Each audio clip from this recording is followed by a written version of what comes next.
"Daddy, that waitress looks just like Mommy," 6-year-old Emma exclaimed. Michael turned around and froze. The woman standing there was identical to his wife who had died 2 years ago. But this wasn't a ghost, it was Sarah's twin sister who knew the truth about her death.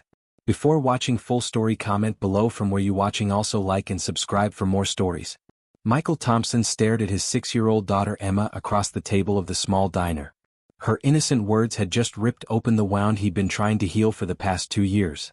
"What did you say, sweetie?" he asked, his coffee cup frozen halfway to his lips. "The waitress," Emma pointed excitedly. "She looks like Mommy. Look." Michael's heart pounded in his chest. He didn't want to turn around. Sarah had been gone for 2 years now, killed by a drunk driver who walked away with only a few months of community service. The injustice still burned like acid in his veins. But the excitement in Emma's eyes made him turn slowly. The coffee cup slipped from his fingers and crashed onto the table. The waitress wiping down a nearby table wasn't just similar to Sarah. She was identical, the same honey blonde hair, the same delicate nose, the same way of tucking hair behind her ear. For a moment, Michael couldn't breathe. Then their eyes met and Michael knew. This wasn't Sarah. This was her twin sister, Sophia. The same sister who had disappeared from their lives 6 years ago after a terrible fight with Sarah. The same sister who hadn't even attended Sarah's funeral. The coffee spread across the table as Michael and Sophia stared at each other in shock. "You need to leave," Sophia said quietly, approaching their table. "Please just go." Emma looked between them, confused. "Daddy, why is Mommy being mean?" "This isn't your mommy, Emma," Michael said, his voice tight with anger. "This is your Aunt Sophia. The aunt who abandoned her sister and never looked back." Sophia's face went pale. "You don't understand what happened." "I understand enough," Michael said, standing up and dropping money on the table. "Come on, Emma. We're going." "But Daddy." "Now, Emma." As they walked out, Michael could feel Sophia watching them. The pain of seeing Sarah's face again, alive, breathing, was almost more than he could bear. That night, after tucking Emma into bed, Michael sat in his home office surrounded by old photographs. The sisters had been inseparable once, identical twins with an unbreakable bond. Until they weren't. Sarah had never told him exactly what had happened between them. Only that some lines once crossed couldn't be uncrossed. His phone rang, an unknown number. "Michael? It's Sophia."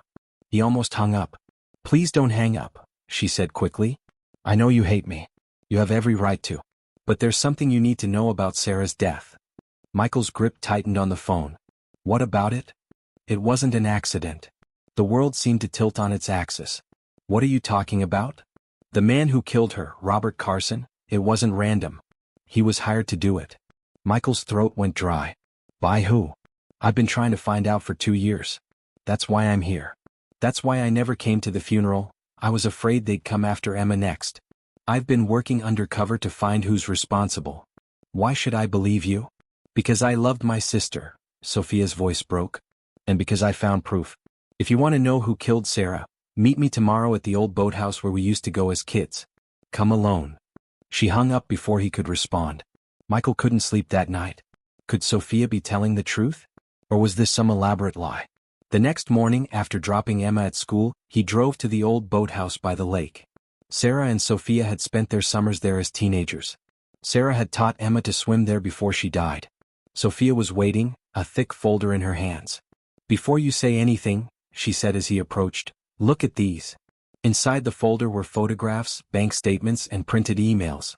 At the center was a photo of Sarah with a man Michael recognized, James Weston, Sarah's boss at the investment firm where she'd worked.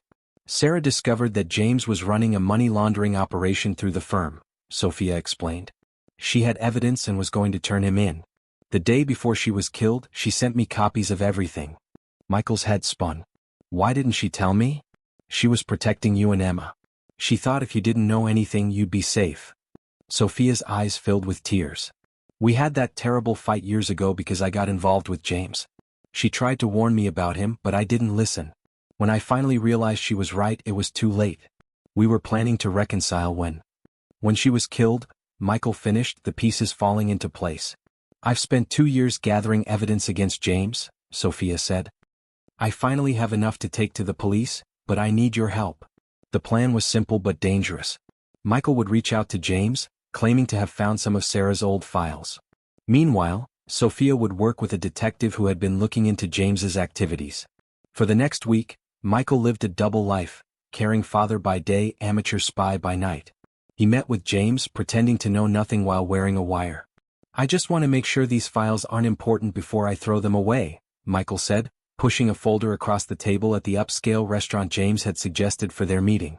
James opened the folder casually, but Michael saw the moment panic flashed in his eyes. "Where did you find these?" James asked, his voice unnaturally calm. "In Sarah's old things. Is something wrong?" James forced a smile. "No, nothing. I appreciate you bringing these to me. You know, I've always felt terrible about Sarah. Such a tragedy." "Yes," Michael said, fighting to keep his voice steady. "Funny how life works out, isn't it? One moment everything's fine, the next moment someone decides to take it all away." James's smile faltered. "Decides." "Figure of speech," Michael said, standing up. "I should get home to Emma." "How is your daughter?" James asked. 6 now, isn't she?" The thinly veiled threat made Michael's blood run cold. 7 actually. She has her mother's memory, never forgets a face. That night the call came at 2 a.m. It was Sophia, her voice frantic. "James knows. Someone tipped him off. He's sending someone to your house right now. Get Emma and get out." Michael ran to Emma's room, scooped her up from bed, and was halfway down the stairs when he heard the sound of breaking glass from the kitchen. "Daddy, what's happening?" Emma whispered, clutching her stuffed rabbit. "We're playing a game, sweetheart," Michael whispered back. "We need to be very quiet and go to the special hiding place." The special hiding place was a panic room Sarah had insisted on when they bought the house. At the time, Michael had thought she was being paranoid. They made it inside just as heavy footsteps moved through the living room. Through the security cameras, Michael watched a man with a gun search their home. Michael called 911, then texted Sophia their location. The longest 30 minutes of Michael's life followed, with Emma dozing against his chest while he watched the intruder methodically search their home. Then sirens wailed in the distance and the man fled. The next morning, James Weston was arrested at his office. The evidence Sophia had gathered, combined with the attempted break-in at Michael's home, was enough to charge him with conspiracy to murder and a host of financial crimes. As Michael watched the news coverage of the arrest, Emma sat beside him on the couch. "Daddy, can we go see Aunt Sophia today?" Michael hesitated. Could he let Sarah's twin back into their lives? The resemblance was painful, but seeing the hope in Emma's eyes, he knew what Sarah would want. "Yes, sweetheart. I think it's time we all had a long talk." 3 months later, Michael and Emma sat at the same diner where they'd first seen Sophia. This time, when the waitress approached their table, Emma didn't look surprised. "Hi, Aunt Sophia," she said brightly. Sophia smiled, Sarah's smile but different too. Her own smile. "Hi, Munchkin." The usual? As Sophia took their order, Michael felt the familiar pang of loss, but it was accompanied by something new, gratitude. Sarah was gone, but through her sister, pieces of her remained. Later, at the cemetery, Michael, Emma, and Sophia stood together at Sarah's grave. Justice had been served. James would spend the rest of his life in prison. "Do you think Mommy knows?" Emma asked, placing flowers on the headstone. Michael looked at Sophia, who had tears streaming down her face. "Yes," he said, taking his daughter's hand. "Mommy knows." As they walked back to the car, Emma between them, Michael realized that family wasn't just about blood or appearance. It was about the choices you make and the lengths you go to for those you love. Sarah had made her choice to protect them. Sophia had made hers to seek justice. And now, Michael was making his, to forge a new path forward, where the pain of the past could coexist with the possibility of the future. Sometimes, the people we lose find ways to send us what we need, even if it comes in unexpected packages.